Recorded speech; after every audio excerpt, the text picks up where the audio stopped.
Most people still think silver is just another commodity, something that goes up, goes down, and sits quietly next to gold on a price chart. But what if that idea is already outdated? What if silver has crossed a line so quietly that almost nobody noticed? Because right now, silver is no longer behaving like a normal market asset. It's starting to behave like something governments protect, industries fight over, and nations quietly compete for. And once a commodity becomes strategic, the rules change. Not slowly, suddenly. And by the time most people realize it, the door is already closing. Right now, the price is what everyone is watching. But price is the distraction. The real story is what's happening behind the scenes. Inventory behavior, supply chain decisions, government language, and a pattern that has appeared before in history, right before an asset stopped being freely available. This is not about hype. This is about transition. And once you see it, you can't unsee it. Welcome back to the Silent Ledger. Before we go deeper, let me say this. If you value calm, clear breakdowns of what's really happening in the financial system, not the noise, not the panic, but the signals, take a second to like this video and subscribe to the channel. It helps more than you think, and it keeps this kind of analysis alive on your feed. Now let's slow this down because this story doesn't start with silver. It starts with how the world treats strategic assets. Oil wasn't always strategic. Rare earth metals weren't always strategic. Even gold wasn't always controlled. Assets become strategic when three things happen at the same time. They become essential to national infrastructure. They become difficult to replace, and supply stops responding normally to price. When demand rises, but supply cannot expand, control replaces markets. Silver is now checking all three boxes. For decades, silver lived a split life. Half industrial metal, half monetary relic. Investors argued about which side mattered more, but quietly, the balance has tipped. Today, silver is embedded into modern civilization in ways most people never think about. Solar panels, electric vehicles, military electronics, medical equipment, data centers, satellites, advanced weapon systems. This isn't optional demand. This is structural demand. And it doesn't care about price the way jewelry or coins do. Here's the part almost nobody talks about. Industrial users don't hedge like investors. They don't speculate, they secure supply. When silver is cheap, they stockpile. When silver is volatile, they lock contracts. And when silver becomes scarce, they lobby governments. That's not theory. That's how strategic materials have always moved from markets to managed systems. Now look at mining. Silver supply has barely grown in years. New discoveries are rare, ore grades are falling, and most silver isn't mined as silver. It's a byproduct. That means higher prices don't automatically bring more supply. This is critical because it breaks the basic rule that keeps commodities stable. Price no longer fixes shortages. When price stops fixing supply, policy steps in. This is where the language starts to change. Governments don't say we're running out. They say national security. They say critical materials. They say supply chain resilience. These words matter because once a material is classified as critical, it stops being just another thing you can freely buy. We've already seen this movie before. Rare earths, uranium, energy, food. The pattern is always the same. First, shortages appear, then volatility, then rules. And finally, rationing.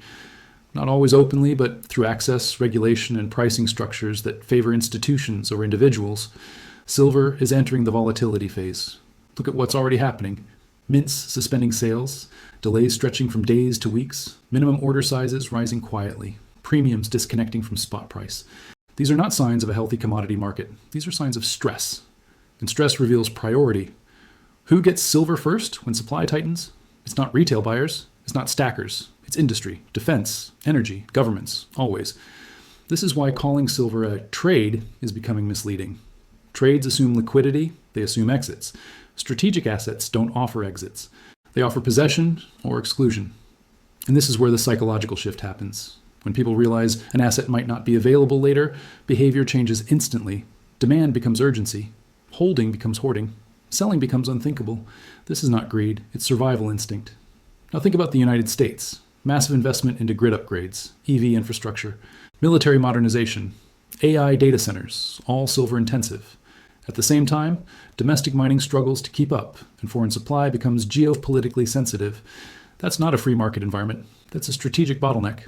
This is why price spikes are no longer followed by quick corrections. They pause, they consolidate, they stair-step higher. Because supply isn't catching up. It's being absorbed, and while everyone argues about charts, something more important is happening.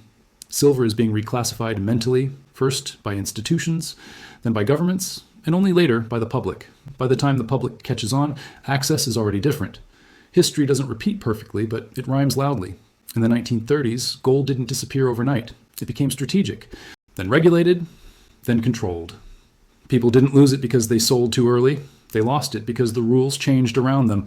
I'm not saying that exact scenario repeats, but the mechanism is the same. Strategic assets stop belonging to the market and start belonging to policy. This is why headlines feel increasingly dramatic. Not because media is exaggerating, but because the system is adjusting in real time. Old pricing models don't work, old assumptions break, and narratives become unstable. Now, let me ask you something important. If silver is becoming strategic, what does that mean for individuals? It means volatility first, confusion second, restrictions last. It means price will stop being the main signal. Availability will be. It means paper representations will diverge further from physical reality. And it means that at some point, owning silver won't feel like an investment decision. It will feel like an access decision. That's uncomfortable because it removes certainty, and markets hate uncertainty. This is why you see increased efforts to control narratives, to downplay shortages, to normalize delays, to reframe rationing as logistics. Language always softens before policy hardens. And this is why conversations like this matter. Not to panic, not to hype, but to understand the shift while there's still time to think clearly. If silver was just a commodity, none of this would be happening. Supply would respond. Markets would stabilize, volatility would fade. But that's not what we're seeing. We're seeing strategic behavior. Now, if you've stayed with me this far, I want you to pause for a second and think, do you still see silver the same way you did at the start of this video? Or does it feel different? That shift in perception is the real story. Before we wrap this up, I'd love to hear from you. Do you think silver is already a strategic asset? Or do you think that moment is still ahead of us? Drop your thoughts in the comments. I read them, and the discussion here matters more than you think. And if you found this breakdown valuable, share it with someone who still thinks silver is just another trade. Sometimes one conversation changes how people see the system. This is the silent ledger. And sometimes the quiet signals matter more than the loud headlines. There's another layer to this that rarely gets discussed, and it's the most revealing one of all. Strategic assets don't just change markets, they change behavior at the institutional level. Banks, funds, and governments begin acting in ways that seem irrational if you're still viewing the asset as a normal commodity. But once you shift your lens, everything suddenly makes sense. Think about this. When silver prices rise sharply, a normal commodity market would see producers rush to sell forward, hedge aggressively, and lock in profits. But what we're seeing instead is hesitation, delays, reduced forward selling. That tells you producers themselves are uncertain about future availability. They're not confident they'll be able to replace what they sell today. That's not a pricing issue. That's a supply confidence issue. And supply confidence is the heartbeat of any market. When confidence breaks, markets stop functioning smoothly, volatility increases, spreads widen, and trust erodes. This is why physical premiums have become so detached from spot price. The spot price represents a paper promise. Premiums represent reality. And reality is starting to price risk that paper cannot. This is also why we're seeing something subtle but important in investor behavior. Large holders are no longer rotating out of silver on rallies the way they used to. They're holding through pullbacks. They're absorbing volatility. That tells you silver is being mentally reclassified, not as a short-term trade, but as a long-term hold with asymmetric upside and limited replacement risk. That kind of thinking doesn't come from hype. It comes from analysis. Now let's talk about geopolitics, because this is where the strategic narrative becomes impossible to ignore. The global order is fragmenting. Supply chains are being reshaped along political lines. Trust between trading partners is weakening. In that environment, materials that are essential to energy, defense, and technology stop being shared freely. They become leverage. Silver sits quietly at the center of that leverage. Solar energy alone is reshaping silver demand in ways the market underestimated for years. Every efficiency gain still requires silver. Every expansion still consumes ounces. And unlike oil or gas, there is no easy substitute. You can't simply innovate silver out of the equation without sacrificing performance. Add to that the electrification push, military modernization, space technology, and medical usage, and you begin to see the problem. Demand is diversified, sticky, and politically protected. Supply is constrained, slow, and geographically concentrated. That is the textbook definition of a strategic bottleneck. This is why governments don't need to announce controls. The system naturally begins to restrict itself. Insurance costs rise, compliance increases, export rules tighten, environmental approvals slow. Each step seems small on its own, but together they reduce flow. And reduced flow is indistinguishable from scarcity to the end user. Strategic assets don't become obvious at the top. They become obvious in hindsight. People look back and say, that's when it changed. But at the time, it always feels confusing. Mixed signals, conflicting headlines, sharp moves followed by silence. What helps is understanding the role silver is being pushed into by forces much larger than speculation. It means prioritization. In a supply-constrained world, who gets priority access to silver? Is it retail investors? Or is it energy producers, defense contractors, and national infrastructure projects? In fact, they often experience sharp pullbacks designed to shake out weak hands and cool public interest. But those pullbacks are different. They're not distribution, they're consolidation. It makes them rely on old models that no longer apply.